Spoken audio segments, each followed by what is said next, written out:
পুঙ্খান মহাভারত আদি পর্ব। কষ্টরথ মুনি একবার সে রাজা, আদি পর্বে মহাভারতের আদি পর্ব দেখবেন, ওই জায়গায় সে একবার যজ্ঞ করতে চেয়েছিল। এই যজ্ঞে মানব কল্যাণের জন্য একটা যজ্ঞ করতেছিল।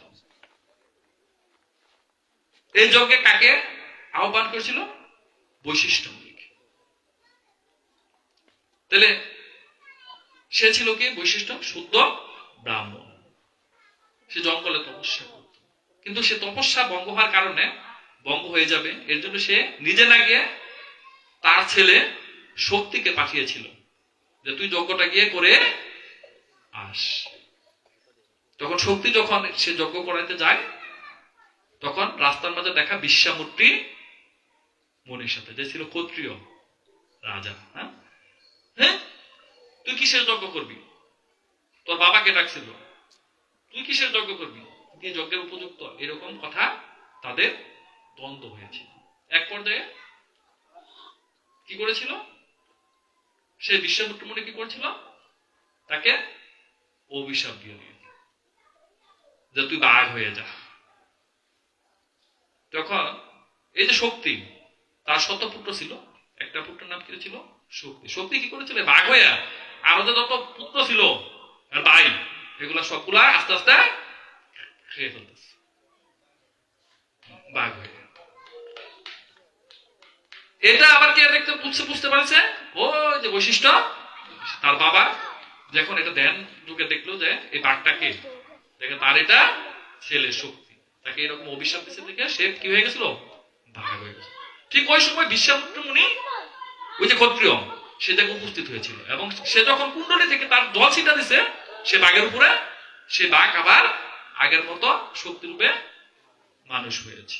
এই দৃশ্য দেখে বিশ্বামিত্র মনে বলছে, সর্বনাশ, ব্রাহ্মণের তো বিরাট শক্তি দেখা যায়, আমি তো ক্ষত্রিয় রাজা, কুণ্ডলী থেকে একটু জল ছিটানোর পরে কি হয়েছে? বাঘ মানব। এবং সে যখন রাজ্য প্রজা যখন সৈন্যটি অনেক সৈন্য নিয়ে গেছে, তখন বৈশিষ্ট্য ঋষি তাকে কি করেছিল? কি দিয়ে? অতিথিকে আপ্যায়ন করা তার কর্তব্য, সেবা দেওয়া কর্তব্য। তখন কিভাবে সে সেবা দিবে? তখন তার ছিল কামধেনু। কামধেনু হচ্ছে কি? যে সবকিছু অলৌকিক, সবকিছু লেহ পেহ চব্য, হ্যাঁ, অনেক প্রকার, 4 প্রকারের খাবার, হ্যাঁ, সে কি করতে পারতো? দিতে পারতো, অনেক কিছু করতে পারতো। এই কামধেনু কি করেছে? যত সৈন্য আছিল সব সৈন্যকে ইচ্ছা মতো সেবা দিয়েছে।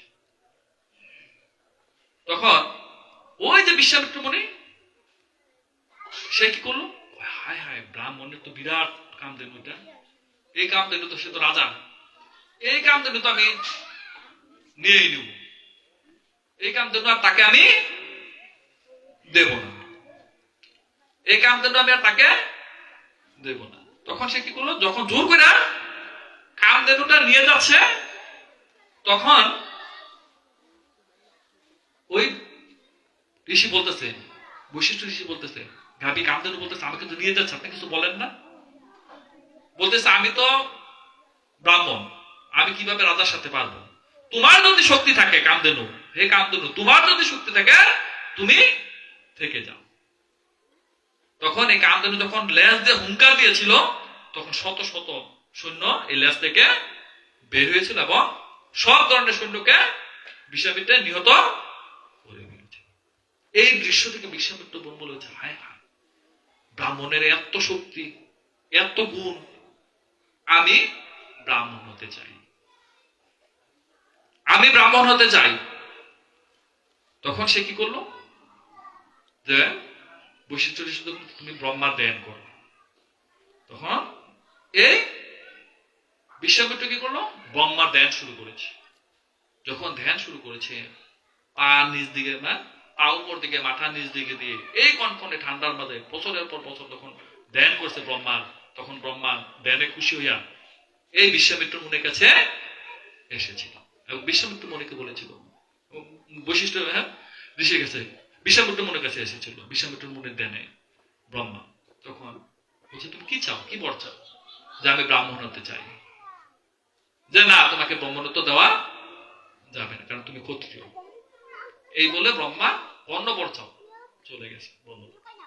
আবার সে আবার আরো কঠোর দান শুরু করলো, এর যে কঠোর আরো বরফ হিমহিম ঠান্ডার ভিতরে সে যোগ বলে আবার এক আঙ্গুলে পা উঠিয়ে উপর দিকে দেন শুরু করলো। অনেক কঠিন দেন। এই এত কঠিন দেনের আবার কি করলো, ব্রহ্মা আসতে বাধ্য। তুমি আবার কি সেই জন্য ডেকেছ, কি বর চাও তুমি বলো। তখন বিষ্ণু মনে করেছে আমি ব্রাহ্মণ হতে চাই। ব্রহ্মা আবার চলে গেছে, এবার তোমাকে দেওয়া যাবে। তৃতীয়বার সে যখন চারদিক দিয়ে অগ্নি জ্বালিয়ে এক হাতে এক আঙ্গুলে ভর দিয়ে যখন এইভাবে তপস্যা শুরু করছে, আরো কঠোর তপস্যা, তখন ব্রহ্মা বহু বছর পর আবার আসছে। আসার পরে বলতেছে তুমি কি চাও, আমি ব্রাহ্মণ হতে চাই। তখন ব্রহ্মা বাধ্য হয়ে তার নিজ নামাবলী সে দিয়েছিল বিশ্বামিত্র, যেন ক্ষত্রিয়কে ব্রাহ্মণত্ব দান করেছে। এই জন্য বলেছি যে আপনিও ব্রাহ্মণ হতে পারেন।